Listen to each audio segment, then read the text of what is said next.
Welcome, ladies and gentlemen, to Fan Appreciation Month here on Reaction and Review. Tonight, guys, I'm checking out a horror movie from 1970. That movie is The Wizard of Gore, which came as part of this blood-drenched double feature. A little later on this month, I'll totally check out the other half of this. Now, I didn't know much about The Wizard of Gore outside of the fact that it was directed by Herschel Gordon Lewis until a scant few minutes ago, when I decided to read the back of the case. Allow me to read this for you, because this sounds pretty cool.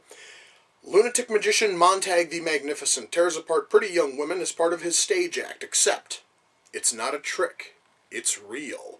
Crazy carnage and offbeat surrealism in one of H.G. Lewis's most bizarre films. That sounds fucking awesome. I have no idea if they're actually going to be able to do much with it, but it does sound really cool. I'm also thrown by the warning they've got at the bottom of the back cover here, which says, "Warning, this program contains nudity, graphic violence, and death by French fries." It doesn't specify if it's the Wizard of Gore or the Gore Girls that has some kind of a French fry kill. Now I'm looking forward to watching both of these because I'm curious how exactly you kill someone with French fries. Anyway, back on to just the Wizard of Gore here. Wizard of Gore sounds awesome. I am totally curious about if this thing is any good. I've seen a couple of Herschel Gordon Lewis's other films. While some of them have been pretty decent, he also was the one who directed Monster. He directed Monster A Go-Go, which was featured on an episode of Mystery Science Theater and is almost unwatchable, even with the Mystery Science Theater commentary over top of it. So he can make terrible films. I don't know if this is going to rank as low as Monster A Go-Go, but I'm hoping that it's not that bad. I am hoping for the movie to at least be halfway decent. The only way I'm going to find out, though, is if I shut up and I push play, and I'm going to do that right now. So, without further ado, it's time to kick back, relax, and check out The Wizard of Gore. Okay, this is an interesting trick and everything, but he cut her in half with a chainsaw. There was blood spatter everywhere. He was playing with her organs, then magically, brought her back together. That's all totally cool. What happened to the blood stains on her face, though? Because there was like a ton of splatter up on her face. I totally understand, guys, that it's magic and you shouldn't question it, and it's just a cheesily made movie, and they probably never thought of that, but it's something that I kind of noticed, and it's starting to bug me a bit. Guys, I honest to God thought that Montag's horrendous fucking delivery was just the way that he was on stage. No, that actually is just how this actor's playing him. Oh my God, this is gonna fucking suck. This guy's acting is worse than, the usual low level of acting that appears in Herschel Gordon Lewis movies. This thing is probably going to hurt, guys. Guys, now this whole kill involving the spike would probably be a lot more interesting if, perhaps maybe the editing was a little bit better. Maybe if he wasn't playing with this victim's eye. That's just fucking gross and nasty. But, if it didn't jump between the actress, a very obvious dummy as is here, where he's God, now he's jabbing into the other eye. The fuck is wrong with you? Or at one point the victim transformed into a man wearing a fucking wig. God, stop playing with the eyes, you sick fuck. That's just... yeah. Anyway, this whole trick would probably have been a lot better if the editing wasn't absolutely horrendous and shit.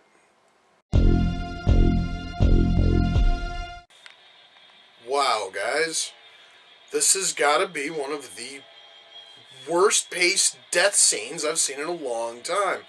Montag is going to kill his victim with a punch press that he has to slowly hand crank down on. Well, finally, now the punch press has gotten into her torso.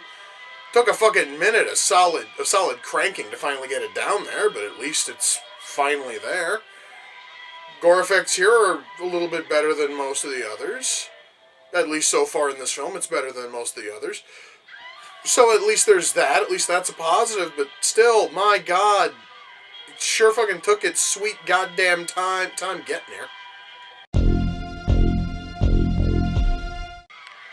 Guys, I understand these swords are supposed to be real and everything, but I don't think that real swords' blades would wiggle that much. I understand this movie was made on a low budget, and you want, safe props when you're doing your kills. But the blades should not be that flimsy on the swords in this fucking kill. It just seems, especially when compared to everything else, it seems just ridiculously cheap and flimsy and incredibly shit. So Montag's greatest trick ever is to go on local television and hypnotize the entire audience. That way they start randomly bleeding off the top of their hand for reasons. And this apparently is going to lead to everyone dying. I'm curious how a little bit of blood on top of your hand is going to make you die suddenly. But you know what? Nothing else in this movie has made a whole, hell of a lot of sense. So I guess maybe you can die from a little splash of blood on the top of your hand. I don't fucking know anymore. Well, guys, that was The Wizard of Gore, and, fucking hell. I'm sorry, guys. I'm trying to process that ending. I thought that Herschel Gordon Lewis's endings couldn't get any worse than when Monster A Go-Go just ends with, and then suddenly there was no monster, the whole movie was a waste. This one does almost the exact same thing. I'm gonna kind of spoil this, because, God, there's no other way to really explain this. The film starts and Montag is talking about dreams. Then I guess apparently the whole thing was a dream Montag had before he started talking about dreams. So the movie begins the exact same way that it ends, with this nonsensical speech about dreaming.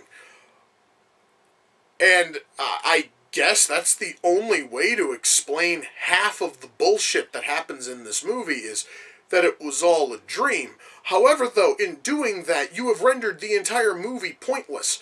You have undone literally everything you fucking built, which means that this movie is almost 90 minutes wasted. Literally. There was no point in even watching this fucking thing, because none of it mattered.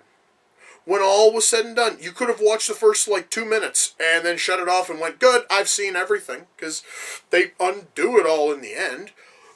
And, of course, this is a gigantic finger to the viewer, because, towards the end, before they pull the whole, it was all a fucking dream, you gotta start over bullshit, they began to ask all the questions that even I as a viewer had, such as, how exactly was he causing blood to appear on people's hands? Why did it vanish when he, why the hell would the blood appear and disappear? How exactly were the victims, after he killed them on stage, able to then go to their homes, go to restaurants, go here, go there, and then just suddenly die? Why all of this?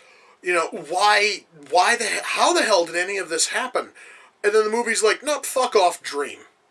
Why? Because dream. No, fuck you, movie. Alright, I would have loved a proper explanation. I would have loved, why exactly was Montag stealing the corpses out of the fucking morgue? Why exactly were the corpses still clothed? That's normally not practice in morgues. And then, why was he taking the bodies to the exact same mausoleum and jamming them all into the same hole? Why? Why any of this? The movie could have easily tried to explain all of it, and they're like, no, fuck off, dream! God damn it, just fucking hell. I feel like I've wasted 90 minutes, and I still have to talk about this goddamn thing. So I'm going to try to look past the ending. As hard as that's going to be, I'm going to look past the ending. Let's discuss the movie itself, the writing. As I stated, there were many questions I had about why half of the shit that happens in this movie happens. Why is it that whenever you would touch a future victim of Montag, or if a victim happened to, or if the freshly killed or freshly re-killed corpse, I guess, brushes up against your hand, blood magically starts appearing on the top of your hand? Why, when he was hypnotizing everybody, was blood appearing on top of their hand? What the hell was up with the whole blood on top of the hand thing? That there was like a regular theme throughout all of this. Why, it's never explained. Because dream. That's just, fuck you, that's why. That's honest, that could be the answer for everything here. It's, I would have preferred the movie just go, fuck you, that's why, instead of cop out with dream shit. Anyway, before the ending came and completely fucked over everything, the story was kind of fascinating. Because it is about Montag putting on this rather simple, easy, basic magic act, and then the final trick is always a different kind of on-stage kill that happens to leave the victim alive and able to walk out of the theater. And it changes every time. So the first time he cuts someone in half, second time he drives a spike through their head, third time I think was the punch press, fourth time he's forcing them to swallow swords. It really is interesting, just the basic plot. And if it were given to somebody else who could have written a far better script, this whole premise would have been amazing. In fact, I know a similar premise can be amazing because one of my favorite trauma films of all time is a movie called Blood-Sucking Freaks, which works on the same premise of people being killed on stage. The difference is where this one is about a magic show where people die in magic tricks. Blood-Sucking Freaks was about a literal torture act. And you're just supposed to think that all of the torture acts are just all for show, when in actuality these people are being killed on stage. It is really a fascinating film. I would highly recommend that one. I would recommend 1976's Blood-Sucking Freaks. It is far and away one of the best things Troma has ever done, and it shows that this kind of premise can be done and can be done well. But anyway, that's just me talking about a different movie. Let's focus back on the writing to this one. So our story could have been fascinating. It has a really interesting premise, but part of the thing which kneecaps it, outside of the logic fucking gaps that are just completely like brushed away with dream. Fuck you. One of the big problems is that our characters, my God, there's no personality amongst them. The closest we have is our main couple, Jack, and I can't think of her name off the top of my head anymore. Jack works for the newspaper. Specifically, he writes for the sports section. She has a morning television show. That's it for personality. Jack just has this straight up dislike for Montag and everything that he does. He actually thinks Montag comes off as like a bit of a scumbag and this and this and this. And all of that's fine. That's all fucking well and good. The problem being that that's all he has for personality, and there's nothing else there. Nobody else has any fucking depth to speak of at all. Montag, who should by all rights be a very charismatic character, comes off as nothing. He's just there, He's just this really loud, pompous dickhead who just likes to shout a lot. There's nothing there.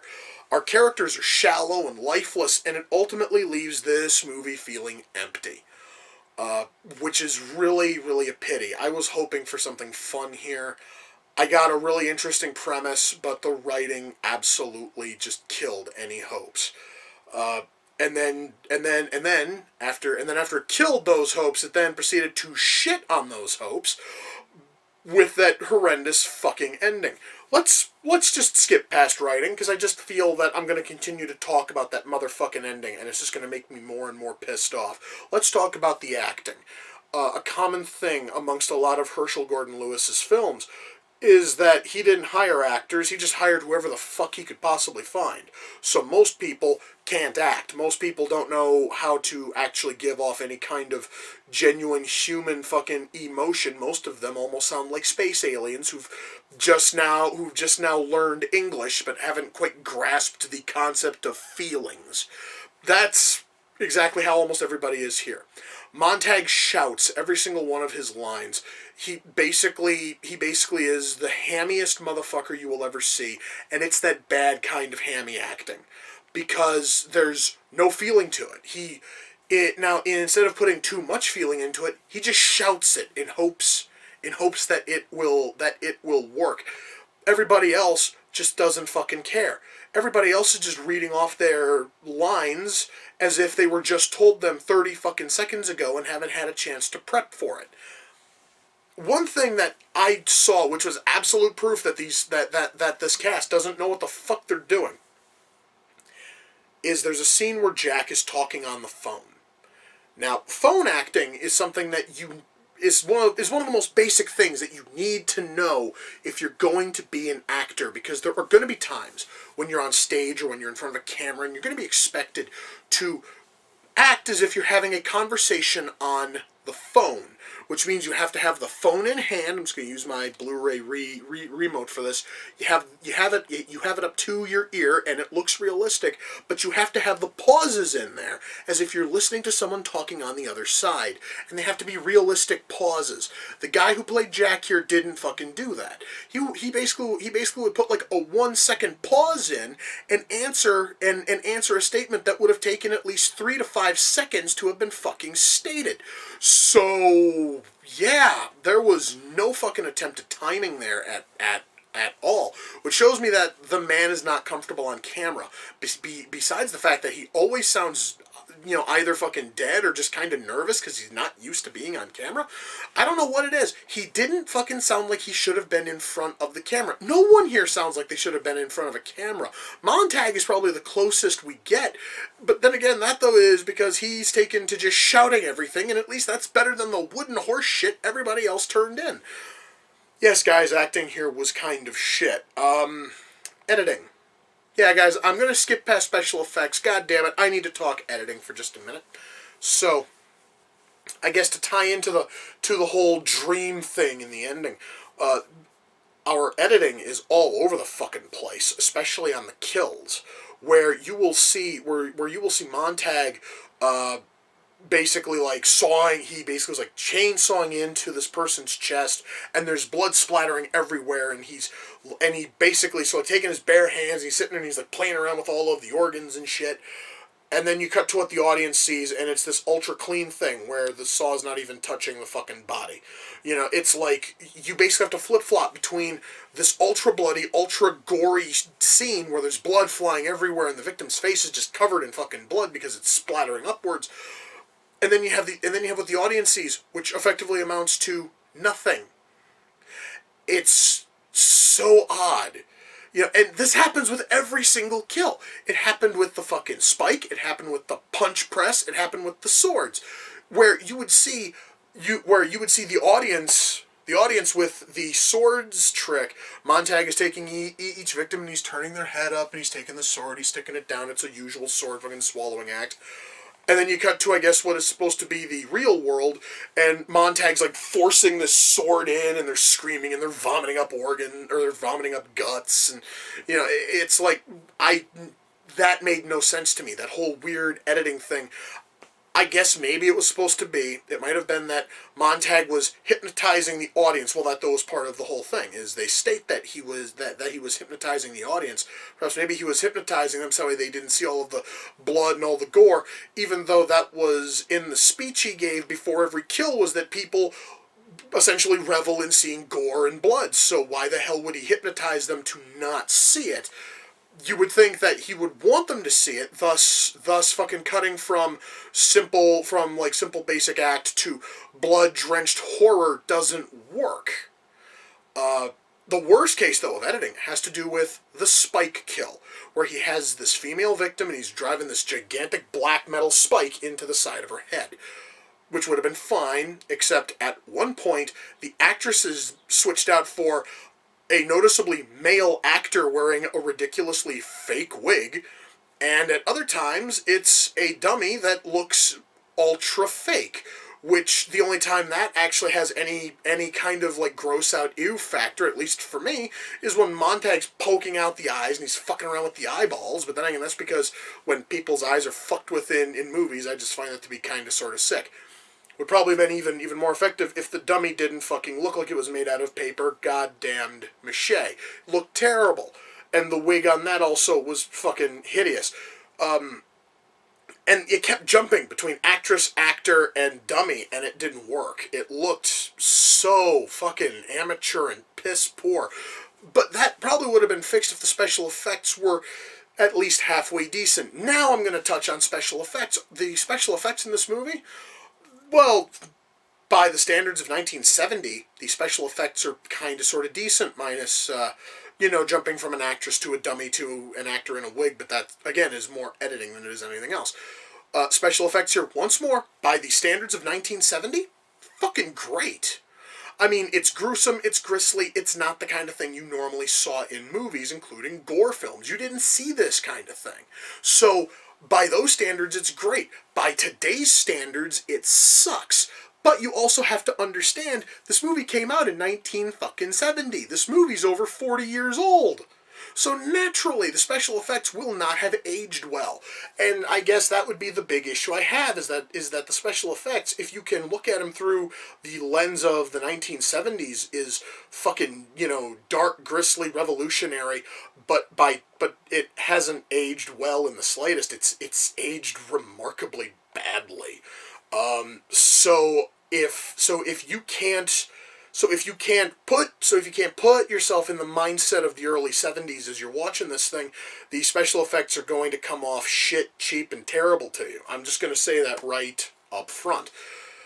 But I am going to give them credit for doing this kind of thing and making it look at least this decent in 1970. That was awesome. I am not going to fault them on that at all. I just do have to state that 40 years later, the effects are nowhere near as good as they were back in 1970. That's really about all I can say there. Sound mix. Fucking hell. Okay, there's a problem with this movie. It's a problem I've seen with quite a few movies, but it's something I don't normally comment on. And that is when there is a disturbing sound difference between your dialogue and your music. I don't mind if the dialogue is louder than the music. That honestly is how a movie is supposed to be mixed. This is mixed in the opposite, where the music is like 3 times louder than any dialogue spoken in the fucking movie. So I am constantly sitting there and I'm fucking around with volume, because when you hear only friggin' music, it's just blaring. And then you have to turn it down until the music is reasonable, and then you can't hear any of the fucking dialogue. You would think, guys, that on the fucking Blu-ray, they actually would have fixed that. They would have gone in and tried to do some kind of like, they would have done some kind of like a remix with the audio in order to make that work. There also is one scene, only one scene I know of, where you can't hear the dialogue at all, because apparently there was no boom mic on set, or the boom mic was about as far away from the fucking coroner as you could ever get.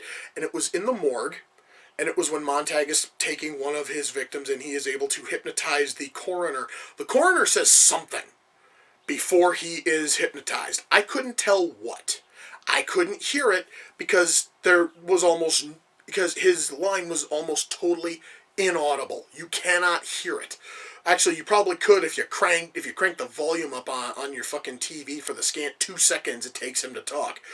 But I am not about to do that. I shouldn't have to do that. So, I'm going to say this. The sound mix, if it's only music, it's mixed fine. If it's only dialogue, it's mixed fine.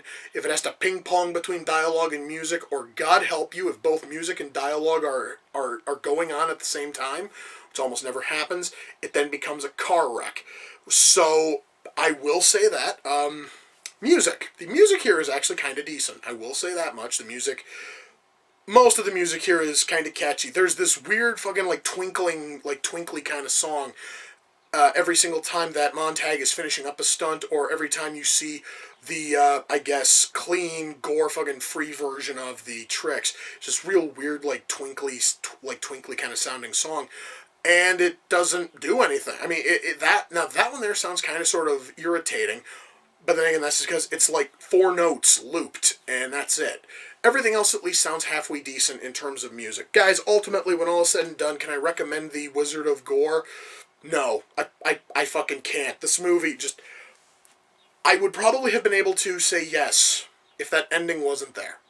If it didn't have that retarded fucking ending, I'd probably be able to say go ahead and check it out, if for no other reason than just as a fucking oddball curiosity. But the fact that this has one of the worst cop-out endings I've ever seen, second worst only to another Herschel Gordon Lewis film, that's... No, I cannot. There's... No. Hell no. No.